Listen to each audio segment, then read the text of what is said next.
J'ai lu ce commentaire et je me suis dit « Waouh, mais c'est quoi ce délire? Dans quel monde on vit ?» C'est pour ça qu'aujourd'hui, j'avais très envie qu'on parle de ce sujet tabou en France, mais qu'il est d'autant plus chez les psys, l'argent. C'est vrai que personne n'en parle, franchement. Comme s'il parlait d'argent, pour un psy, c'était mal. Pourtant, nous aussi, on doit bien gagner notre croûte quand même.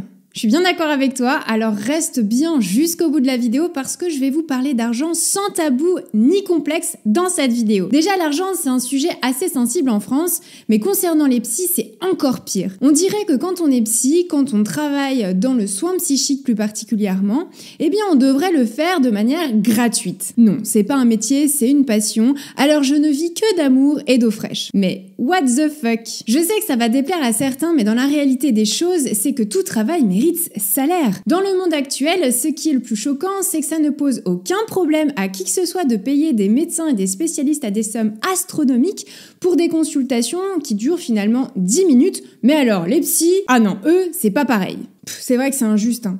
Mais pourquoi pour les psys la mentalité est différente alors? Eh bien ça peut s'expliquer pour plusieurs raisons. Premièrement, une totale méconnaissance du métier de psychologue. On pense qu'un psy n'est là que pour écouter, qu'il ne travaille pas vraiment, etc. Donc finalement, pourquoi devrait-il être rémunéré pour ça? D'ailleurs à ce propos, je vous renvoie à ma vidéo sur les études de psycho, vous verrez qu'on n'a pas notre diplôme dans une pochette surprise. Deuxièmement, il y a une stigmatisation de la santé mentale qui persiste encore aujourd'hui. Même si ça tend à changer, on entend souvent « les psys c'est pour les faibles ». Sous-entendu, ils ne servent pas vraiment à grand-chose, à contrario d'un médecin qui lui va te soigner les vraies blessures. Troisièmement, il y a des facteurs culturels et économiques en jeu. Dans notre société en France, la santé mentale est souvent considérée comme un luxe et non comme une nécessité. Donc beaucoup de personnes pensent que les psychologues sont des professionnels qui ne seraient finalement qu'un caprice de riches. Et enfin, il y a aussi cet adage que vous avez dû déjà tous entendre, le malheur des uns fait le bonheur des autres. Et ça renvoie à l'idée que les psys, en fait, gagnent de l'argent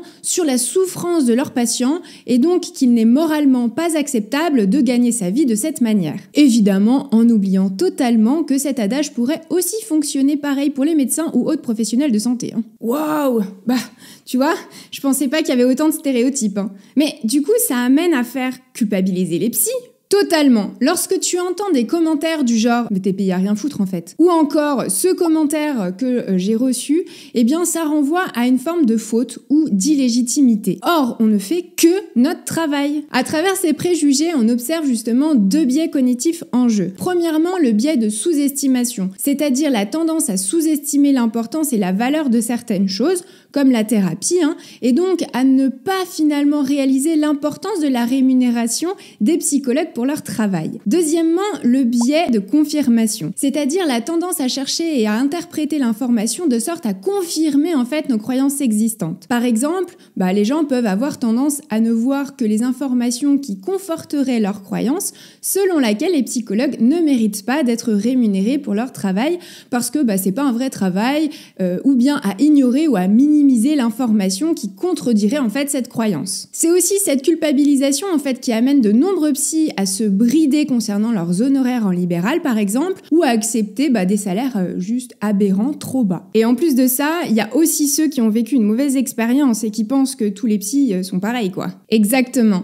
Et ça, c'est ce qu'on appelle le biais de généralisation exagérée. C'est-à-dire que c'est la tendance à généraliser nos impressions ou nos expériences avec une seule personne sur l'ensemble d'un groupe par exemple. Dans ce cas, cette personne généralise sa mauvaise expérience avec un psychologue à tous les psychologues en général en croyant que tous les psychologues sont tous les mêmes. Ouais mais tu vois des escrocs psy, ça existe non ? Bien sûr, des escrocs, des personnes immorales ou totalement dénuées d'empathie, ça existe. Et ce, dans tous les métiers. Donc, dans le domaine du soin psychique, de l'accompagnement, eh bien, il y en a eu aussi et il y en aura probablement encore. Ce qui peut renforcer en fait la mauvaise image de la profession de psychologue. Toutefois, ces situations restent quand même inédites. C'est comme l'histoire d'un gynéco qui avait fait la une des médias il y a quelques années parce qu'il abusait de ses victimes. Bon, on va pas dire que ça y est, tous les gynécos hommes sont des pervers, vous voyez ? Eh bien, pour les psys, c'est pareil. Parfois, je rencontre des gens et quand je leur dis que je suis psy, ils me disent « Ah ouais,